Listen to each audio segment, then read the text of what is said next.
জমি দেননি কেন? Bharat Bangladesh border 2200 kilometre, 4000 kilometre. কোন কোন রাজ্যে? মেঘালয় আছে, মিজোরাম আছে, ত্রিপুরা আছে, আসাম আছে, পশ্চিমবঙ্গ আছে। পশ্চিমবঙ্গে কত? 2200 কিলোমিটার। 540 কিলোমিটার জায়গা উনি বেড়া দেওয়া যায়, জমি দেননি। উনি আগে জমি দিয়ে দিন, তারপরে এই অভিযোগগুলো করবেন, এর উত্তর আমরা দেব। দিল্লি থেকে জমি আগে দিন 16 সালে রাজনাথ সিং থেকে আজকে অমিত শাহজি বারে অমিত শাহজি নবান্ন পর্যন্ত গেছেন 2 বছর আগে।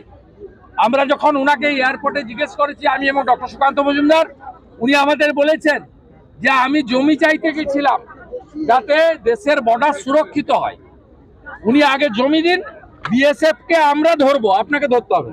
দিল্লি থেকে রোহিঙ্গাদের নিউ টাউনে পাঠানো হচ্ছে, দিল্লি থেকে রোহিঙ্গাদের তুলে দিয়ে নিউ টাউনে পাঠানো হয়েছে, এটা হচ্ছে ওনার বক্তব্য। শুনুন, কেন্দ্রের স্বরাষ্ট্রমন্ত্রী পাটনাতে 3টে ইংরেজি ওয়ার্ড বলেছে, ডিটেক্ট, ডিলিট অ্যান্ড ডিপোর্ট।